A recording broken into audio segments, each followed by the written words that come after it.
A poor single mom buys coffee with her last coins, but a millionaire behind her takes a surprising...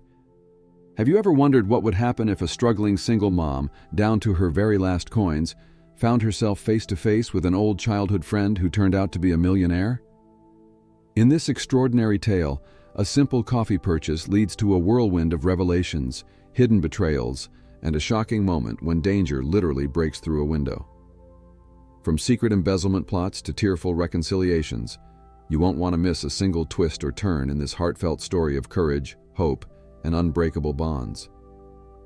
If you're curious about how an unexpected act of kindness can change lives forever, and how a desperate ex-wife's scheme nearly tears everyone apart, listen through the entire story to discover the powerful ending. Don't forget to subscribe to our channel for more inspiring and suspenseful stories. Your support means a lot and helps us continue sharing these uplifting, dramatic tales with all of you. Beatrix Lawson's fingers trembled slightly as she held the last few coins in her worn canvas wallet, the hectic morning rush of Rosebridge City's busiest downtown coffee shop swirling around her. Though the space was crowded with hurried professionals, chattering students, and tired parents, she barely registered their presence. Her focus was on the exact amount she clutched, $2.75, which she had counted 3 times to be sure it would be enough for a small coffee. She had originally told herself she wouldn't spend any more money this week. Rent was due, and her child's daycare bill would be unavoidable. But exhaustion clouded her thoughts, and she needed at least a small boost of caffeine to face the day. At 28, Beatrix carried the weight of single motherhood on her slender shoulders, a responsibility that felt heavier each time she walked out her tiny, drafty apartment door. She had spent the previous night hunched over her sewing machine, carefully adjusting the hem of a wedding gown for one of her few remaining clients. Her work, a fledgling alterations business called Bee's Stitches, was run out of a cramped studio above a discount grocery store. With a 6-year-old daughter named Daisy to care for, every penny was accounted for, every small expense weighed. This morning, Daisy had woken with a slightly runny nose, but Beatrix had no choice but to drop her off at daycare anyway. There were simply too many bills looming to allow herself any sick days, even if they were her daughter's. The line inched forward, and she kept her eyes on the chalkboard menu, reciting the price of that small coffee in her head like a mantra, as if the numbers themselves would keep her from panicking about her finances.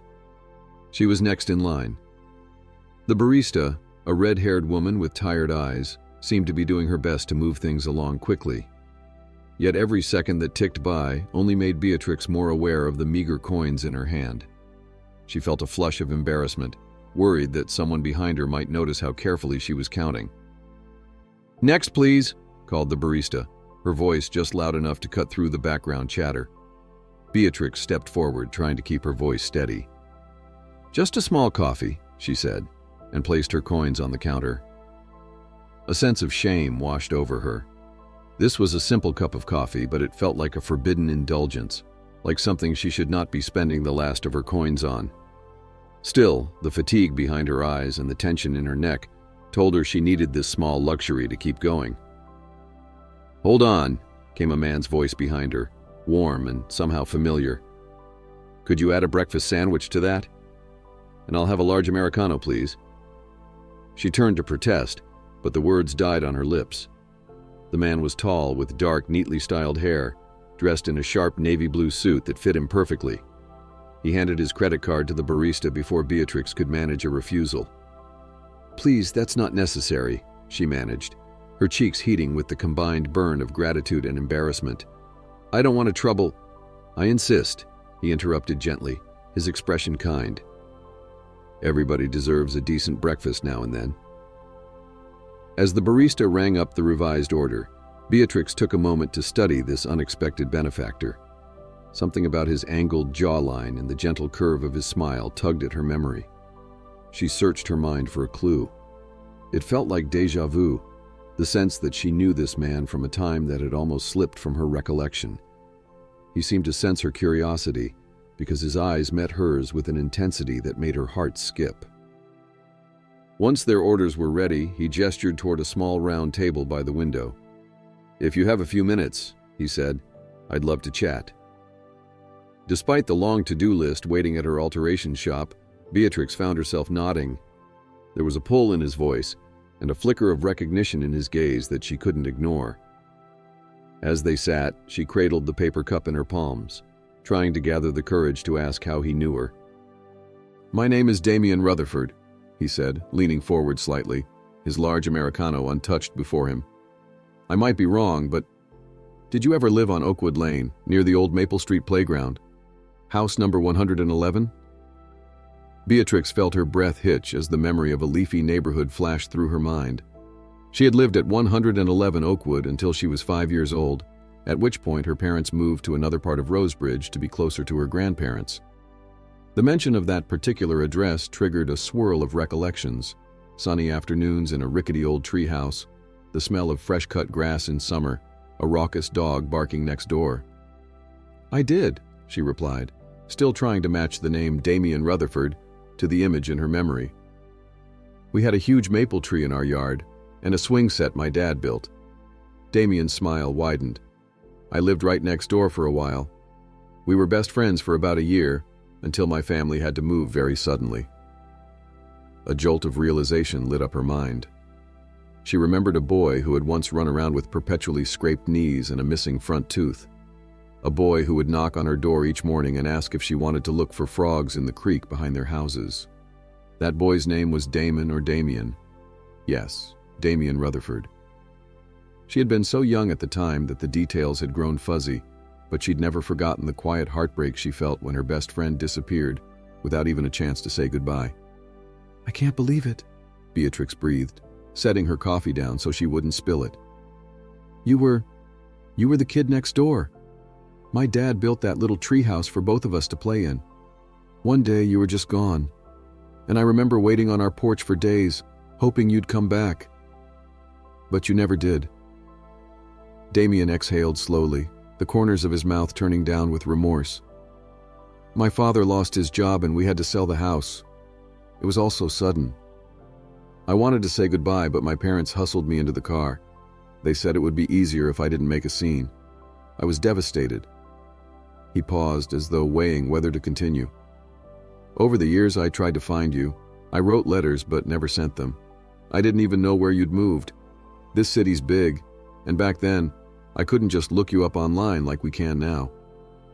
Beatrix was struck by how surreal it was to see this boy from her earliest years now grown, wearing an expensive suit and paying for her breakfast. In the swirl of conversation, she offered an awkward smile and introduced herself more formally. "I'm Beatrix Lawson, and well, it's just me and my daughter now. I have my own small shop where I do alterations, just across from the discount grocery on Reed Street." "That's wonderful," he said, nodding. "I also run my own business, tech mostly. Started it about 5 years ago, and things, well, they've gone well financially speaking." His cheeks reddened slightly, perhaps embarrassed by the disparity between their situations. "I sold part of the company recently, and let's just say I won't be worrying about mortgage payments anytime soon." Beatrix tried to stifle the pang of envy that rose in her chest. She was happy for him, of course, but it was hard not to feel the stark distance between them. She sipped her coffee, made possible by his generosity, and willed herself to concentrate on the good memories of that year of childhood friendship, rather than on the financial chasm now yawning between them. She confided in him about Daisy, about how Daisy's father had walked out 3 years ago, leaving only a note that read, "Sorry," and an empty bank account that put Beatrix in immediate crisis. She explained how her small business started as a necessity when no other job allowed her the flexibility to care for Daisy. She told him how she dreamed of expanding into designing her own clothing line someday. Damien listened intently, occasionally nodding and asking questions, never once checking his phone. For a busy businessman, it was a rare courtesy. His entire focus seemed fixed on her story. "Beatrix," he said softly, "I know we've just reconnected after 2 decades, but I'd love to meet Daisy. I'd love to catch up with you properly, maybe over dinner tonight." Her heart thudded uncomfortably. It sounded wonderful, but she also felt the instant pang of caution. She had Daisy to think about, plus the never-ending alterations lined up. She was behind schedule, and bills were piling up. Before she could answer, her phone buzzed on the table. She glanced down, expecting a reminder from the bank or a message from a client. Instead, it was from Daisy's daycare. Her little girl had a fever, and they needed Beatrix to pick her up as soon as possible. Anxiously, she glanced at the time. "Is everything all right?" Damien asked, picking up on her alarm. "It's Daisy," Beatrix replied. "She's sick. I need to go get her." Without hesitation, Damien rose to his feet. "Let me drive you. I parked just around the corner. I'll get you there faster than any bus." They exited the coffee shop, the brisk autumn air of Rosebridge City greeting them with a gust that rustled the bright orange and yellow leaves scattered on the sidewalks. As Beatrix hurried alongside him, her worries multiplied. Daisy's fever, the cost of potential medication, the money she was already behind on. She was used to dealing with problems on her own, but the warmth in Damien's voice and the memory of how he'd spontaneously bought her breakfast gave her a strange sense of relief, like she didn't have to face everything alone for just a moment. When they arrived at his car, a sleek black luxury sedan, Beatrix hesitated. She had never been in such a high-end vehicle before, and part of her felt out of place even touching the handle. But Daisy was sick. She needed help now, and she couldn't afford pride. Damien opened the passenger door for her politely, and she slipped in, sinking into the buttery leather seat. The car's interior smelled faintly of cedar and expensive cologne. The engine purred to life and they pulled out into traffic. Damien drove quickly but with practiced ease, weaving through the congested streets until they reached the modest daycare building. Beatrix thanked him and dashed inside, finding Daisy curled up on a small beanbag in the corner, cheeks flushed with fever and eyes half-lidded. The caregiver explained that Daisy had complained of a headache and felt warm to the touch. Beatrix scooped her daughter up, feeling the heat radiating from her skin and inwardly calculating whether she had any children's fever reducer left at home. Stepping back outside, she was surprised to see that Damien hadn't just waited, but had also cleared the back seat, laying out his suit jacket as a makeshift blanket. Daisy seemed too fatigued to say much, but she nodded dreamily when Beatrix told her they were getting a ride. Despite her usual shyness around strangers, she leaned against her mother and scarcely reacted as Damien gently asked her name and age. "I'm Daisy," she mumbled, glancing up at him. "Are you Mom's friend?" Damien gave a warm smile through the rearview mirror. "I am," he said, quietly enough that Daisy could drift back into her drowsy state. Beatrix directed him to her apartment building on the far side of the city, a place with chipped brick and an old metal fire escape that rattled in the wind. She always felt a stab of insecurity bringing anyone there, let alone a successful businessman in a luxury car. Nevertheless, her priority now was to get Daisy home and comfortable. They climbed the creaking stairs to the third floor, where her one-bedroom apartment awaited with scuffed floors, a cramped living area, and a small kitchenette that doubled as her workspace after hours. The smell of leftover pasta lingered in the air, and a laundry basket sat in the corner full of clothes she had yet to fold. It was a far cry from the neat suburban houses of her childhood, or the sophisticated life she imagined Damien now lived. She set Daisy on the small pull-out couch that functioned as both living room seating and her daughter's makeshift bed. "Thank you for driving us," she said to Damien, trying not to sound too embarrassed. "You don't need to thank me," Damien replied gently. "I'm just glad I could help." A round of coughing from Daisy startled them both. Beatrix rummaged through her medicine cabinet, eventually finding half a bottle of children's fever reducer. She poured a dose for Daisy, then retrieved a cool washcloth. Damien, for his part, moved around the apartment silently but attentively, noticing little details. The spools of thread on the kitchenette table, the half-finished garment draped over a chair, the drawings Daisy had taped to the fridge. As Daisy started to doze, Beatrix and Damien stepped toward the doorway to talk quietly without disturbing her. The tension in Beatrix's shoulders eased slightly now that Daisy had some medicine and appeared to be resting more comfortably. But she couldn't ignore the swirling questions that hung between them. How exactly had Damien gone from the kid next door to the kind of man who drove a luxury car and wore a suit that looked custom-made? What had brought him to the coffee shop that morning? And why did it feel like her world had turned upside down since the moment he stepped in to buy her a simple cup of coffee? Before Beatrix could find the right words to ask any of these questions, a sudden knocking at the door, urgent and sharp, startled them. A female voice outside barked, "Damien, open up!" He stiffened. "That's Portia, my ex-wife," he whispered, running a hand through his dark hair in a gesture of frustration. Beatrix's stomach twisted. The name Portia rang with a certain elegance. She imagined a tall, poised woman wearing designer heels, who might frown upon the chipped paint on Beatrix's doorframe. Sure enough, when Beatrix opened the door a crack, intending to ask this visitor to lower her voice because a sick child was sleeping inside, she found an impeccably dressed woman with impeccable posture. Everything about Portia's appearance exuded money, from her tailored blazer to her manicured nails. "Damien, what are you doing here?" Portia demanded, eyes flicking critically around the dim hallway before landing on Beatrix with a look that mingled suspicion and contempt. "You said you were in a meeting this morning. Didn't realize it was in the middle of a slum."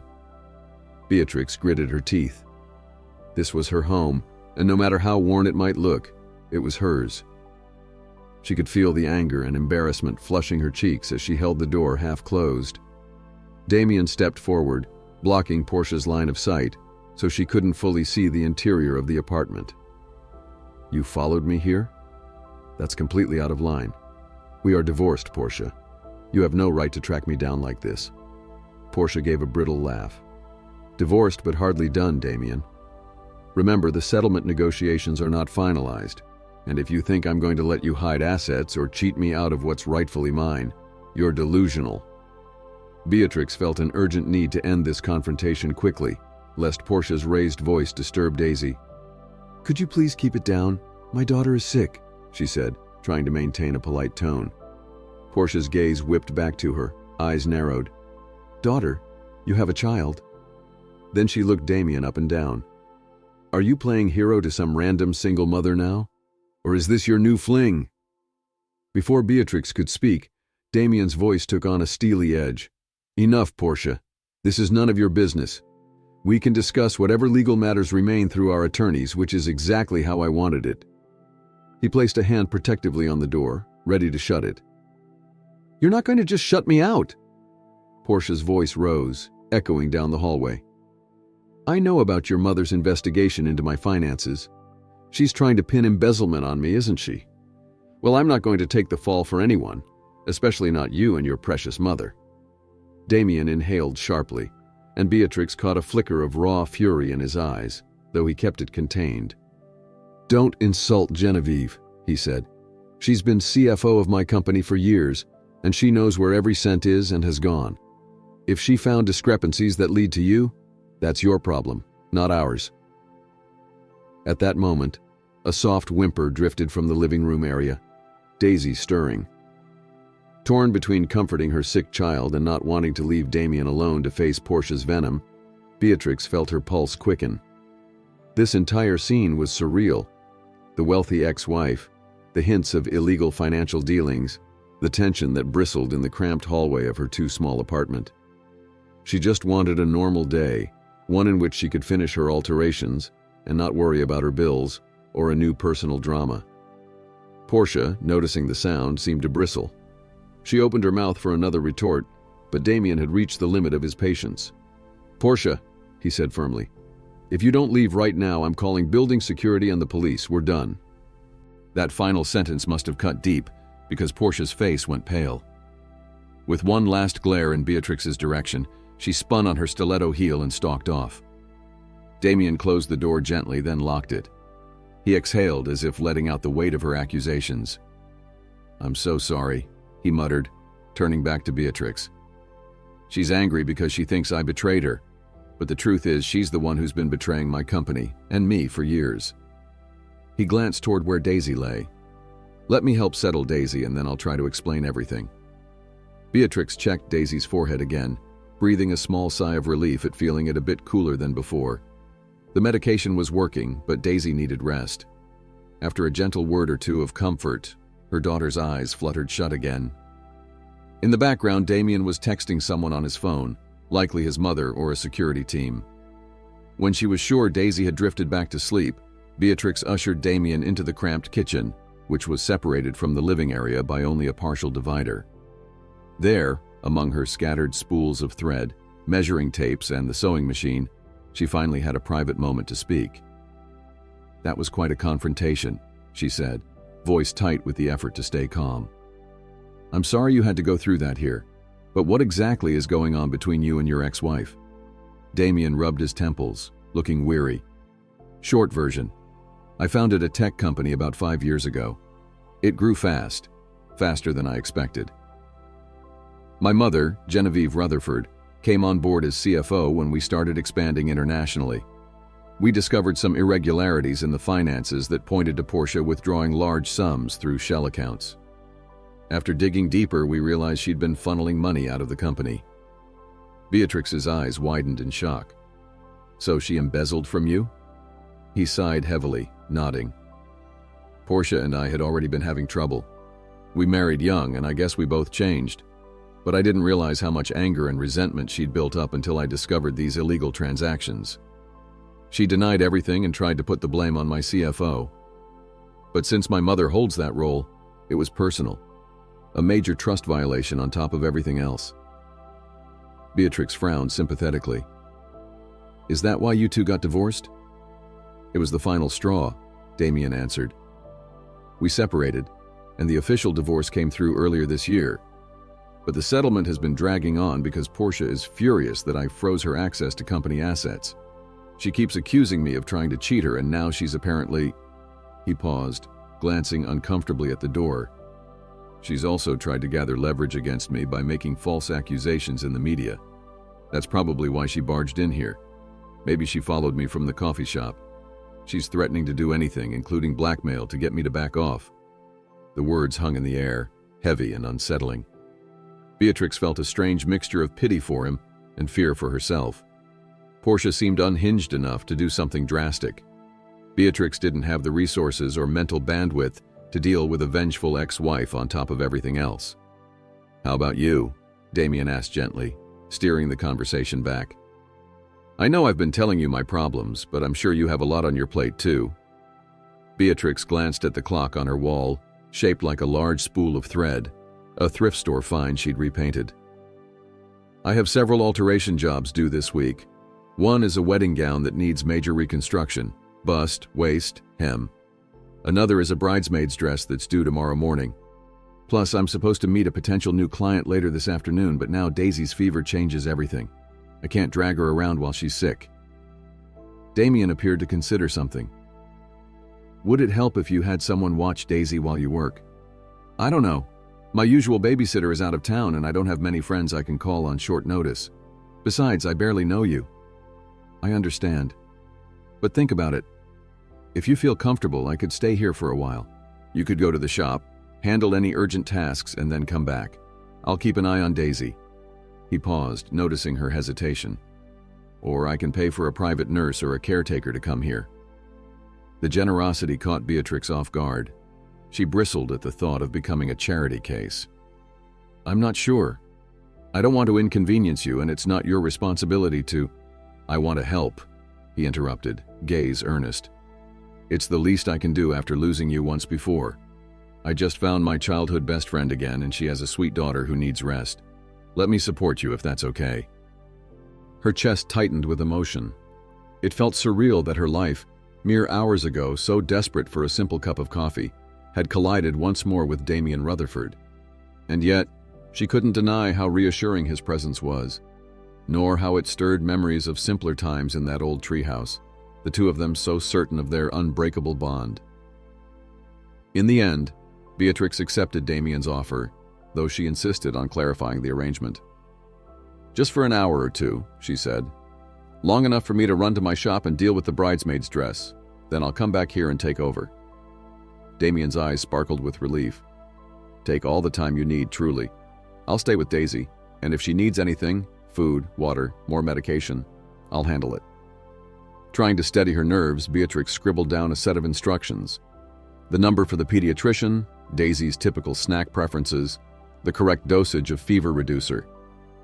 She hated leaving her child with someone she hadn't seen since childhood, but that strange sense of trust lingered. Daisy, half awake and burning with fever, didn't protest the arrangement. She recognized Damien from earlier and offered a weak wave before sinking back into her pillow.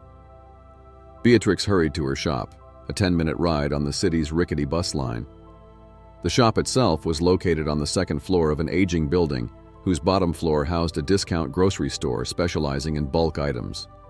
Upstairs, the cramped space was lined with racks of half-finished garments, a single large cutting table, and a standing mirror with cracks that Beatrix had covered with decorative stickers.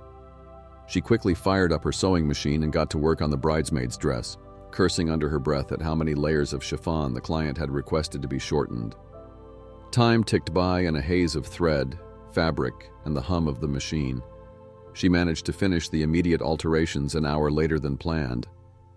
The bride's text messages had escalated from polite check-ins to near panic, but Beatrix sent a message that everything would be ready in the morning. For the moment, she had to get back to Daisy. On the bus ride home, her phone buzzed with a call from an unknown number. Hesitant, she answered, only to hear a jarring, sneering voice on the other end. "Hello, Miss Lawson." Portia's crisp tone made Beatrix's stomach drop. "It didn't take much for me to find out who you are. Not many seamstresses in that shabby building, are there?" Beatrix's hand tightened around her phone. "What do you want?" "To warn you," Portia replied smoothly. "Damien might act like your savior, but he's manipulative. He'll use you and then toss you aside. If you're smart, you'll stay away from him, and from me." "I don't know what you think you're accomplishing," Beatrix snapped, trying to keep her voice low so as not to attract attention on the bus. "He's done nothing but help me and my daughter today." Portia laughed, a brittle sound. "He's only helping you to clean up his own image. Once the divorce is final, he'll discard you like yesterday's trash. You'll see. But hey, if you want your 15 minutes of attention from him, go right ahead. Just know I'm watching. And if either of you stands in my way, you'll regret it." The line went dead before Beatrix could respond. Her heart pounded, fear and anger warring inside her. She didn't believe Portia's claims that Damien was manipulative. He had been nothing but kind. But the threat was unsettling. This was a woman with clear resources, someone unafraid to track people down to get what she wanted. By the time she returned to her apartment, she felt queasy from tension. She found Damien seated on the edge of the pull-out couch, reading softly from one of Daisy's storybooks.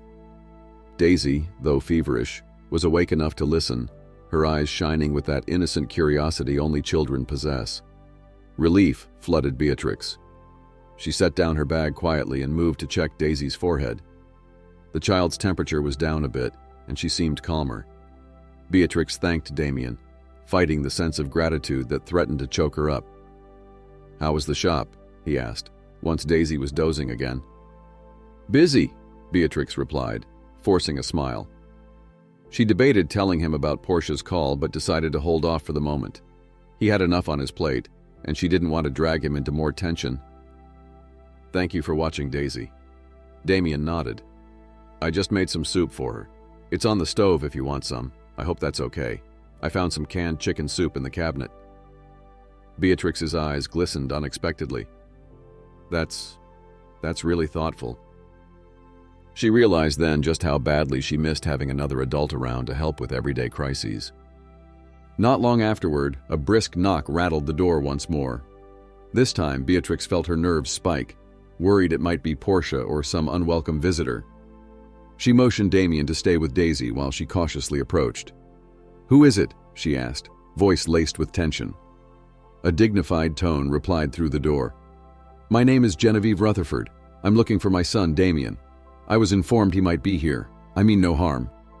Damien leapt off the couch at the mention of his mother. "It's fine," he assured Beatrix. "Let her in." Beatrix unlatched the door to find an elegant older woman dressed in a tailored navy blazer and slacks. She had neatly styled silver hair and an air of authority that suggested years of steering big decisions and commanding respect. Yet the moment Genevieve Rutherford spotted Damien inside, she let out a small sigh of relief and hurried to embrace him. "I'm sorry to barge in," Genevieve said, turning to Beatrix with an apologetic nod. "But after that scene at the office, Portia storming in making accusations, I grew concerned. Then your assistant said you'd rushed out after a phone call. I was worried." Beatrix was momentarily startled by how maternal Genevieve's concern sounded. She had half expected a similarly cold demeanor as Portia's, but Genevieve's warm smile was genuine as she acknowledged Beatrix's presence. "Mom, this is Beatrix Lawson, my childhood friend from Oakwood Lane," Damien introduced, setting a gentle hand on Beatrix's shoulder. "Beatrix, this is my mother, Genevieve." "It's a pleasure to meet you, Mrs. Rutherford," Beatrix said politely, feeling somewhat self-conscious in her rumpled clothes. "Please, call me Genevieve," the older woman replied, scanning the apartment with a discerning eye. "I've heard about you for years in a way. Damien never forgot your friendship. He told me all about that treehouse you two used to play in." Beatrix offered a shy smile. "That was a long time ago, but yes, it was one of the best parts of my childhood." Genevieve nodded in understanding. Then her gaze fell upon Daisy, who was curled up under a blanket. "Is that your daughter? Is she all right?" "She's sick," Beatrix explained. "A fever. She'll be fine with rest and medicine." Genevieve's expression softened further. "I won't linger then. I just wanted to ensure Damien was safe. Portia is growing increasingly desperate. She has good reason to be. We've uncovered proof of her financial misdeeds, and she knows the authorities will eventually catch up with her." Beatrix glanced at Damien, who nodded. "Mom has been working hand in hand with our legal team, coordinating with law enforcement. That's why Portia is lashing out." "I should warn you," Genevieve added gently, her eyes meeting Beatrix's. "Portia can be vindictive. She might try to lash out at you too, especially if she believes Damien cares for you. Please be vigilant. If you need any security measures, we can provide them." The idea of needing security measures felt surreal. Beatrix's face registered a flash of alarm.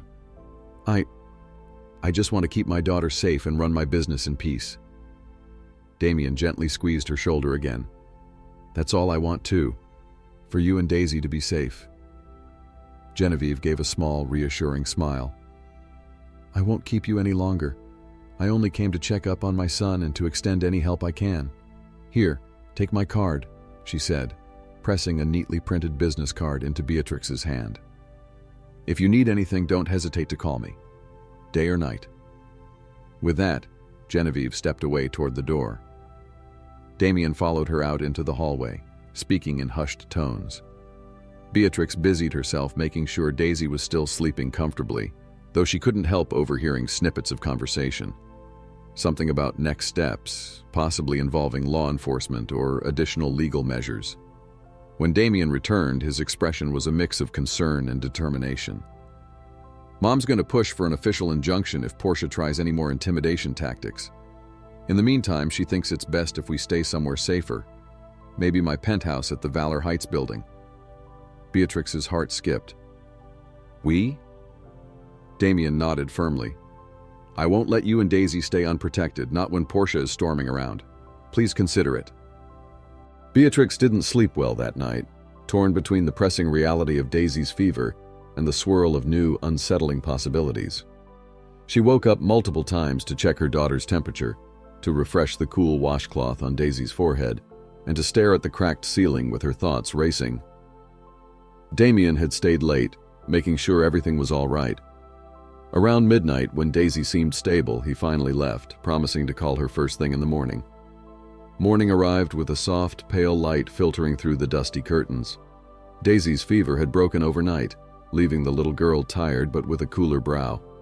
That was good news, but the day's challenges still weighed on Beatrix. She had the bridesmaids' dress to deliver, more clients waiting, and no immediate clarity about how to handle Portia's threats. As she was guiding Daisy through a light breakfast of toast and apple slices, her phone rang. The screen displayed "private number." Her stomach clenched with apprehension, fearing another call from Portia. Instead, it was a pleasant female voice, identifying herself as an officer from the Rosebridge Police Department. She asked if Beatrix could come by to file a statement regarding a complaint made by Damien Rutherford's legal counsel. Gathering her courage, Beatrix called her mother, a part-time nurse who sometimes could watch Daisy. Her mother, Sharon, was fortunately free for a few hours. Beatrix explained the situation in the vaguest terms, only saying that there was a legal dispute involving someone she knew. Sharon arrived, casting worried glances at her daughter, but Beatrix reassured her that Daisy was fine and that she'd be back soon. As she stepped out onto the sidewalk, She found Damien waiting by his car, engine idling. He offered a small wave. "I figured you'd need a ride." She got in silently, relief mingling with dread. "The police called me. Something about filing a statement?" Damien nodded, guiding the car into traffic. "Yeah. My mother and I filed a complaint about Portia's harassment. The police want statements from all the people she's directly harassed or threatened. I'm sorry if it's an inconvenience, but it might help us get a restraining order."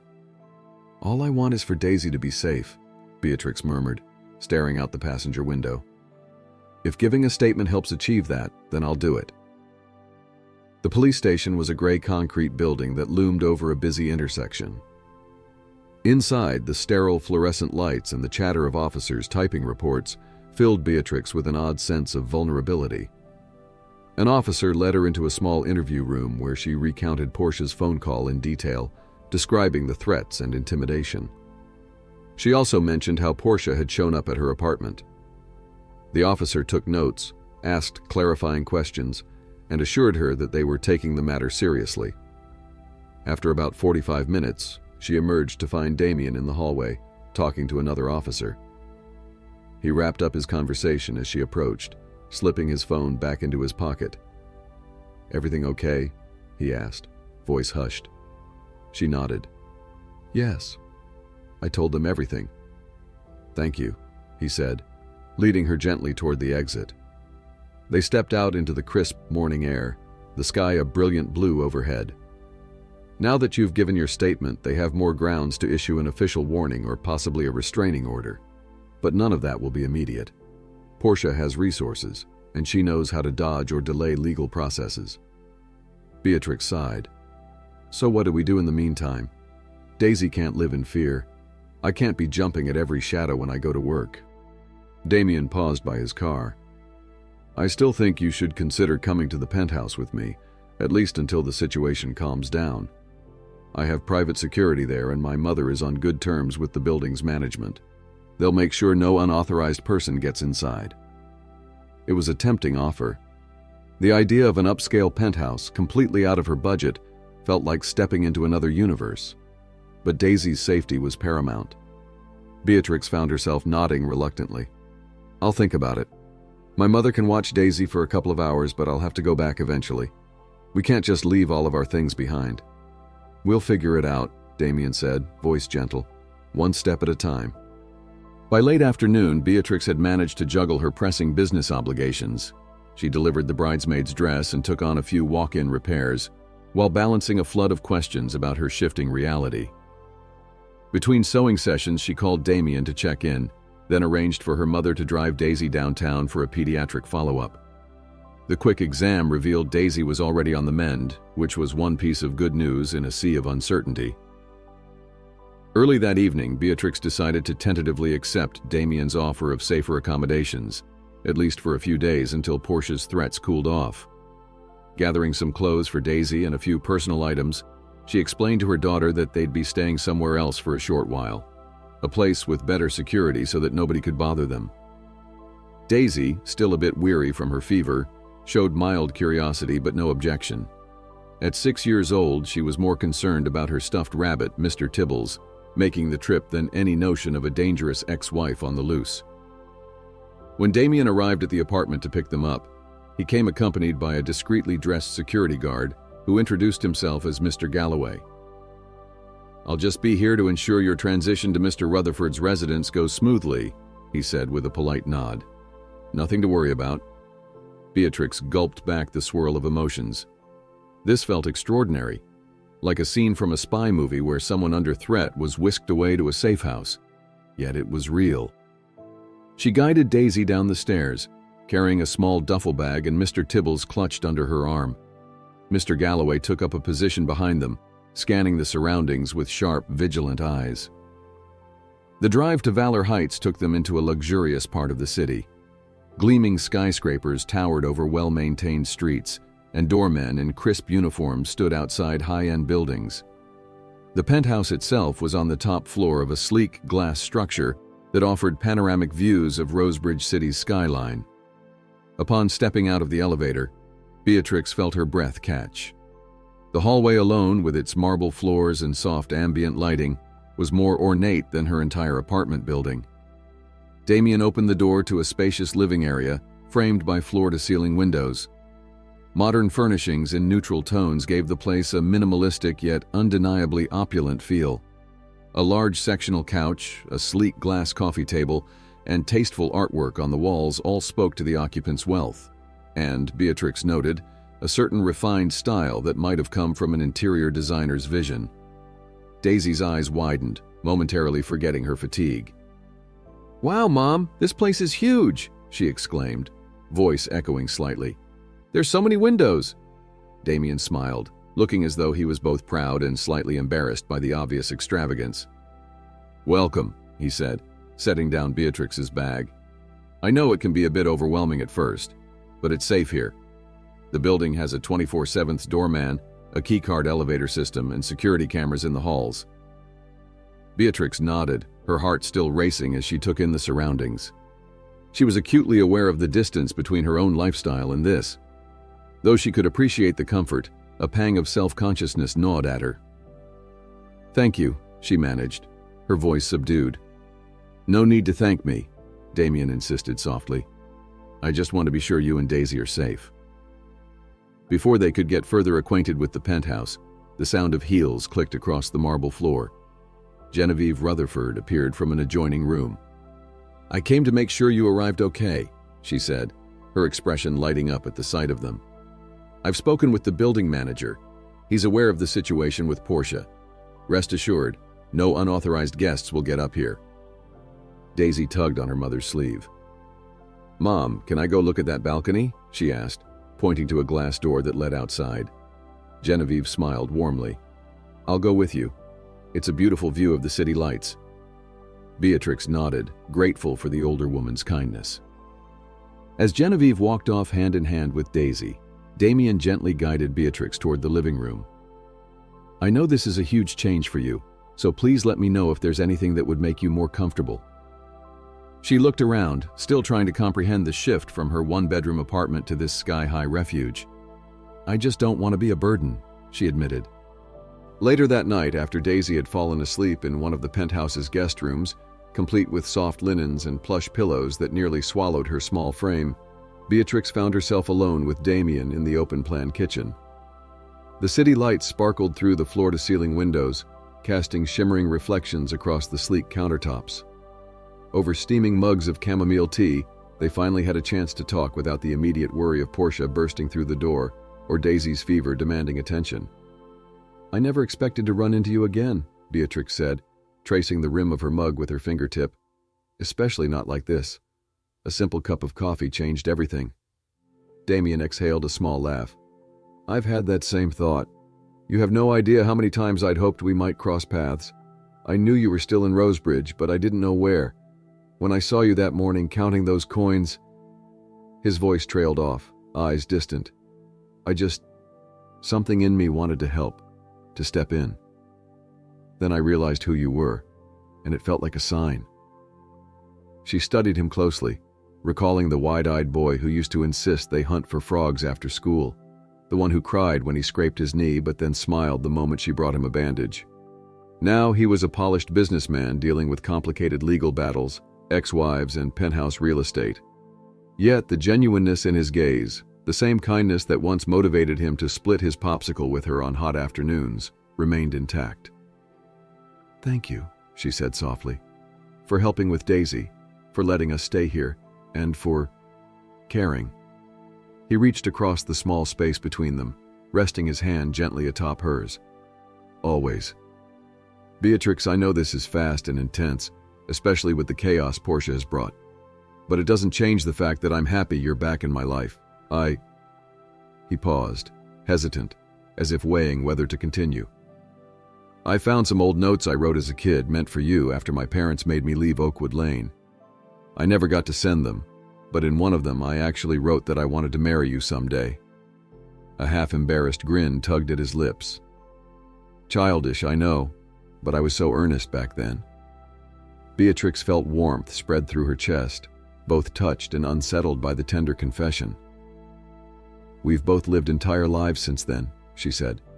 I married Daisy's father, and now we're divorced. You've clearly been through a lot as well. It's like we're the same people we were, but also completely different." He nodded in agreement, eyes never leaving her face.